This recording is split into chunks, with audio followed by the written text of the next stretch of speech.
2014-15ની આસપાસ ઓપ્પો આવ્યું. હા. અને ઓપ્પો પણ તે વખતે અમારા રૂરલ એરિયાની આવી નહોતી. હા. પણ હું સામેથી ગયો ડિસ્ટ્રીબ્યુટર પાસે. મેં કીધું ભાઈ મારે આવી રીતે ઓપ્પોના ફોન વેચવા છે. હા. તો તમે મને આપો. તે વખતે સાહેબ મને એમને છે ને જબરજસ્તી 25,000 રૂપિયાનો ફોન આપ્યો હતો, ઓપ્પો F1s. અચ્છા. અને હું એવું કીધું મેં 25,000 રૂપિયાનો ફોન અમારા ગામડામાં વેચાશે. હા. તો કે લઈ જા, નહીં વેચાય તો હું તારી જોડેથી પાછો લઈ લઈશ. બરાબર. પણ તું ટ્રાય તો કર. હા. એટલે હું એ લગભગ 6 કે 7 ફોન લીધા. બરાબર. આવ્યો. હવે તે વખતે ઓપ્પોના કોઈ પ્રમોટર નહોતું, સેલ્સ એક્ઝિક્યુટિવ કોઈ નહોતું, હા. શીખવાવાળું પણ કોઈ નહીં. અચ્છા. હવે જોઈએ કોઈ ગ્રાહક કે ભાઈ ઓપ્પોના ફોન સારા છે.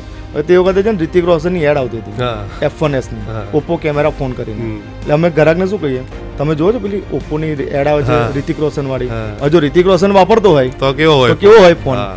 હવે તે વખતે બ્રાન્ડ એમ્બેસેડર હતો હા. અને ચાલતું હતું પણ એની ઉપર. હા.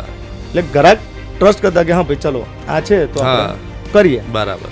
ધીમે ધીમે કસ્ટમરનો ટ્રસ્ટ બેસવા માંડ્યો મારી ઉપર. અચ્છા. રિતિક રોશન બાજુ પર જતો. અચ્છા.